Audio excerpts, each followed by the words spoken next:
there's something definitely happening right now in the markets. We all know how China is trying to dominate the world as far as superpower. They basically are telling you that they don't trust the same system that they're telling everybody else to trust. And these are the people that control the world. Some could argue it's in a bubble, it's overvalued, but it's not stopping the central banks. We think it's imperative for everybody. Don't follow what they say, follow what they do. For me, I wouldn't feel so comfortable with that decision. It wouldn't even surprise me that it would 10x that. And it's to be expected that it will continue now in 2026. Yeah.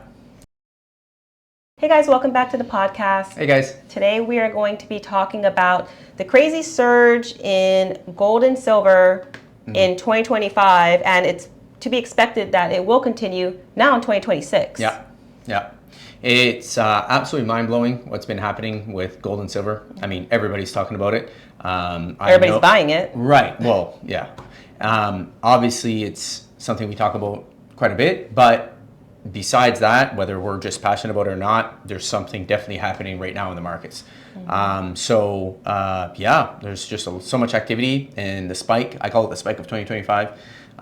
It's just absolutely insane what we're seeing gold and silver do right now. I got some statistics here.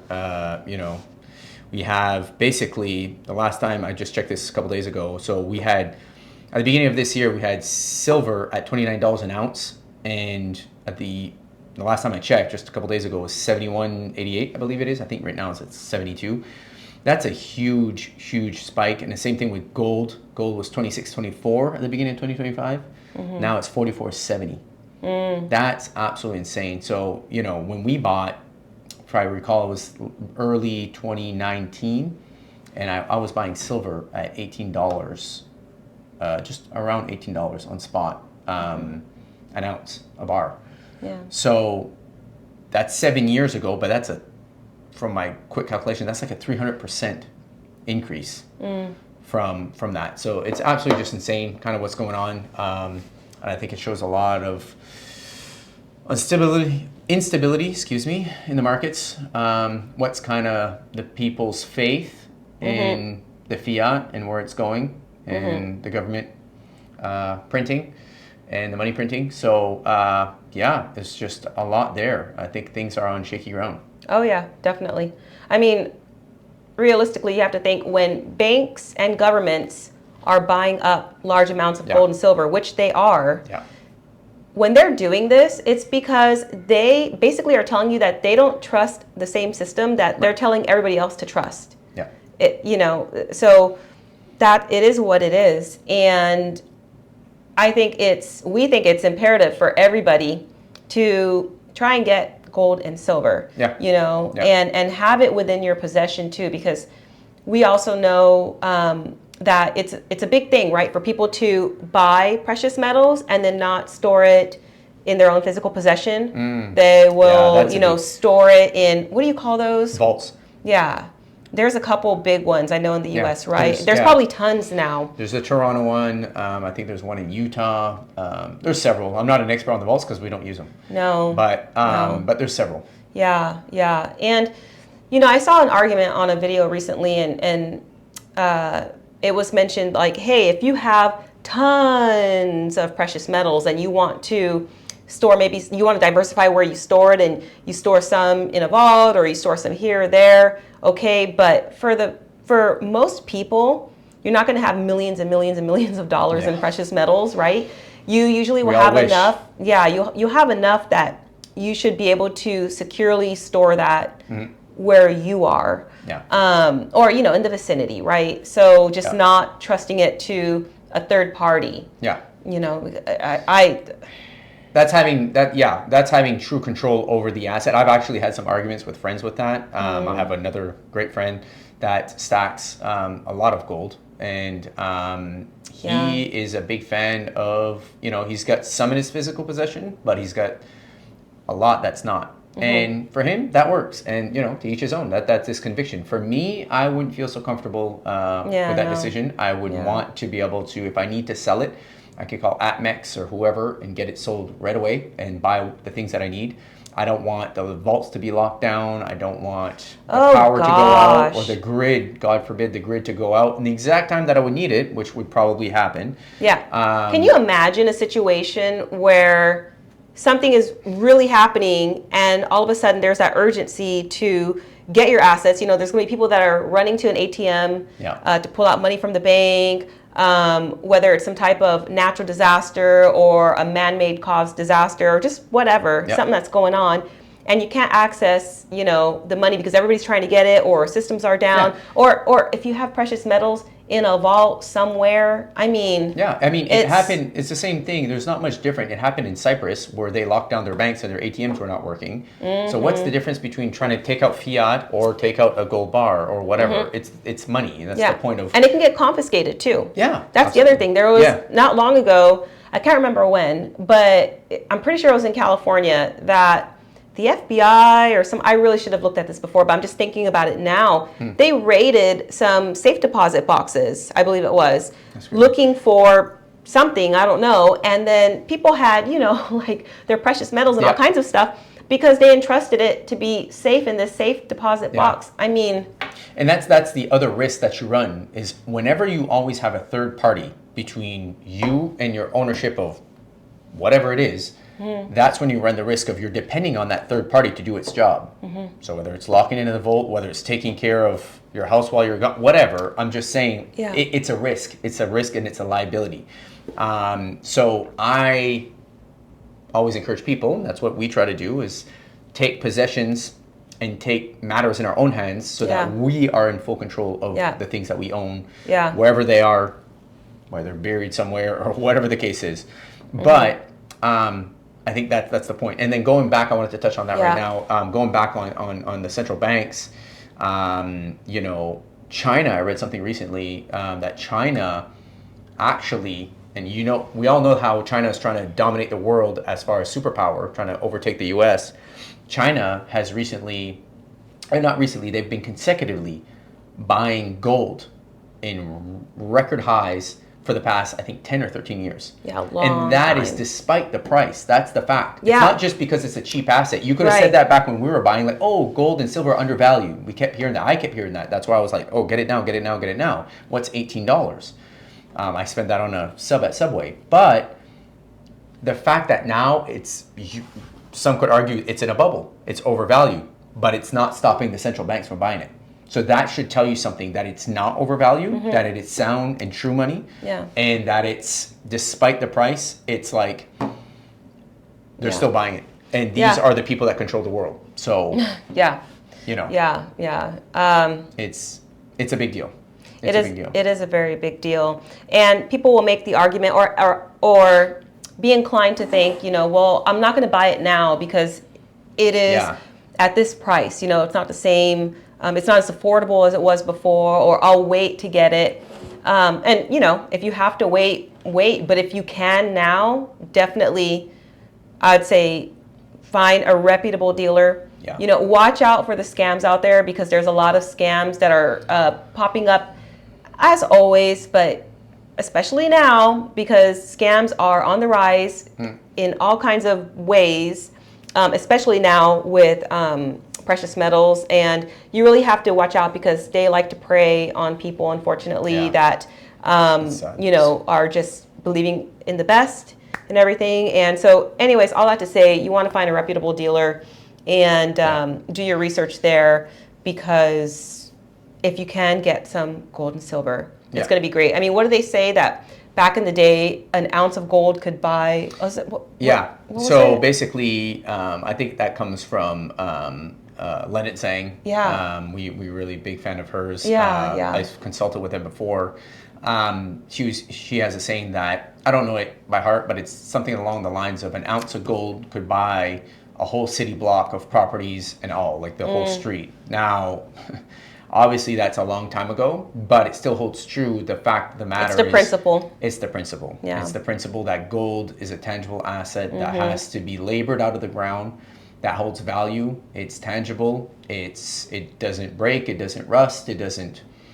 I mean, and it takes labor to actually, so it holds some sort of value. Somebody did something to get that, and it's at the exchange. It's always been sound money. So again, not just printed. And something else to touch on too. You were saying about where to buy it, reputable dealers. I actually encourage people, if you just want to, if you just want to get a taste of it and you don't, you're new, you're dabbling your feet and you're not exactly sure, where to go or what to do. Obviously, there's tons of websites that I can recommend that, I've longed to learn to trust, and they even have biblical quotes on there that I really appreciate. So you believe that they're actually really, really good to do business. But even at that, even if buying online kind of makes you a little bit nerve-wracking, because certain purchases that we made are, significant. Some can be, a decent chunk of change. So what I encourage people, what you can do is go to your local pawn shop. You can actually go to a local, or it doesn't have to be a pawn shop. I guess it could be just a local bullion dealer, like somebody local. Step inside the store, and there are a lot of places, pawn shops all over the place say, buy gold, buy gold. You can go there, same way you would buy jewelry, and you can literally just go and say, hey, I'd like to try to buy a couple ounces of silver. How do you vet that, though? So, for example, if I'm I don't have all this, knowledge about how to really know that what I'm buying is what, how would I go, literally right now, if I were to go pick a random pawn shop and say, oh, I want to buy gold. Right. And they're like, here you go, ma'am. So I haven't come across a lot of counterfeits, but the one way that I would suggest people do is look every time I buy gold. Number one is the mints. I would say, the Canadian Mint and the U.S. Mint these are like governments that are printing these precious metals. So they come from legitimate sources. I mean, the Canadian, I don't know what it's called, the Canadian maple leaf, and the U.S. It's the Liberty? Yeah, Statue of Liberty. It's called something. The U.S. Liberty. I forget the name. And then there's the buffalo. I've bought in several of the buffaloes. So those are reputable mints that you can buy, that that what you're buying is legitimate. But what I would say is on the coin itself is always take a look, because could they be replicated? Maybe.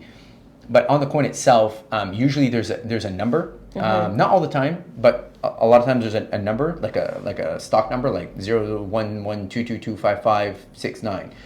That's the actual coin based on a selective amount that they printed or they made. And on the actual coin itself, it'll say 99. A lot of times 99. I look for that a lot, like true signs of anti-counterfeit, which is 99.9% gold. Or silver, I believe it's on the silver as well.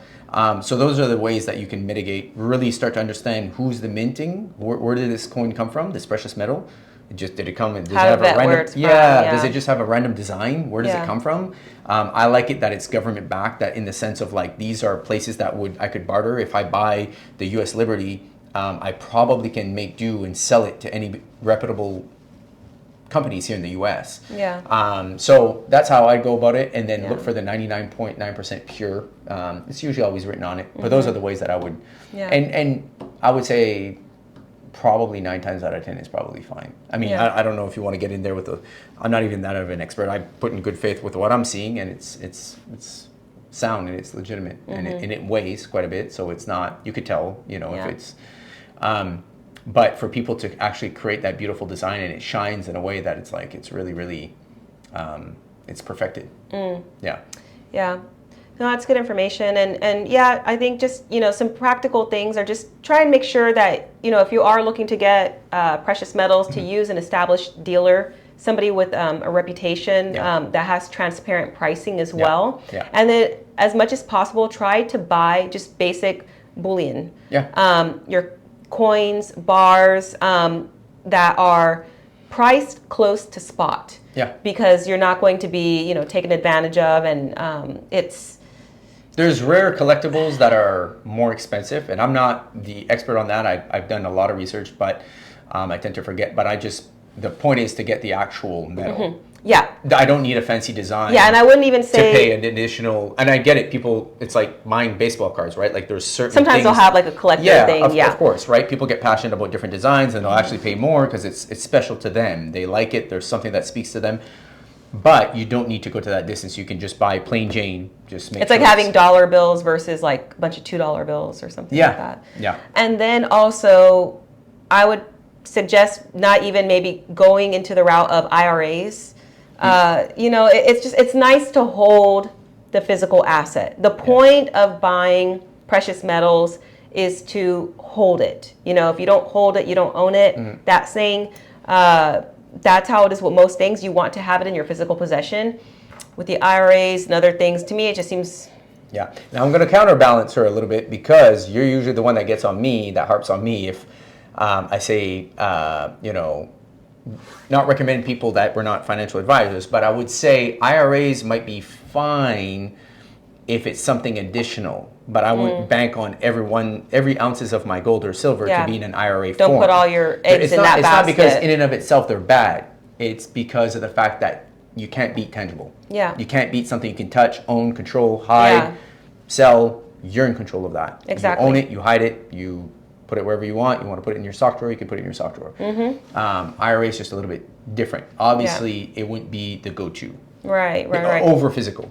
Yeah, absolutely. Yeah, definitely. And you know, it's the same way we look at having $1,000 in the bank versus having $1,000 in your possession. Yeah. You know, when you need it, you have it. You have access to it. You don't have to trust the third party is going to be there, available, servicing you today. Yeah. You know, you just know, like, oh, it's in my sock drawer or wherever, you know, you want to. So I'll finalize this by saying we definitely encourage for everybody to own gold and silver. I think this is just the beginning. Like there's experts, Jim Rickards, and some of these guys, they're predicting $10,000 gold and $300 silver, and it wouldn't even surprise me just because of the hype, like the amount of money printing, if it ever was replaced with gold. It wouldn't even surprise me that it would 10x that. Now, I'm just saying I wouldn't be surprised. I'm not saying it's going to happen. But you've got experts that are saying that, and I definitely trust in a lot of their expertise. They've been around for a long time. And I just think if China keeps buying it despite the price, I don't know why we're not either. So don't follow what they say, follow what they do. Yeah. So that being said, that's our encouragement to you guys. I would just strongly encourage that you guys, if you've never dabbled into gold and silver, it's a really good time. You could argue it was probably a better time yesterday than today, but I don't think it's too late. So that's our encouragement to you guys, is to take a good look at it. If you're new to it, definitely take a look at it. It's something that could be a very strong asset for you guys now, and specifically more or less for the future, and or your children and grandchildren at that. So just highly recommended. So please take a look at it. It's definitely worth the while, and you'll be glad you did it in the future. Yeah, and I'll just add one more quick thing too. I've heard also the argument, well, you can't eat gold and silver. Yeah. I've heard that actually multiple times. Well, I can't eat my truck either. Right. I can't eat my house. Yeah. I can't eat my bullets. Right. It doesn't mean I'm not going to still have it, and that they all don't serve their own individual purpose. So I just really wanted to add that in, because 100%. I think that's something important that we should reflect on. Everybody says that, but it's the same thing. Just because you can't eat paper dollars, that you're not going to have paper dollars, right? Everybody wants some savings, so why not put it into, instead of fiat and a currency that the government controls, why not put it into actually something that they don't control and that you own and has intrinsic value, and has been money for thousands of years. So it's the same principle. But yes, I fully agree. Ever since the Bible days. Yeah, absolutely. Yeah, it's that's where it all started. So that's the encouragement. It's not because it doesn't hold its place. It's because of the fact that it's been money for generations and thousands of years, and I believe it always will be money until the earth passes away, basically. And it doesn't mean you shouldn't own it. So just because you can't eat it doesn't mean you shouldn't own it. So that's our takeaway. Yeah. So yeah. All right, guys, thank you so much for watching, and we hope to catch you in the next episode. Make sure you subscribe to this channel if you want to keep watching our podcasts. And again, hope to catch you in the next one. Yeah. Take care, friends. Bye-bye. Please comment down below. Don't be shy. We want to hear from you guys. Until next time. See you later.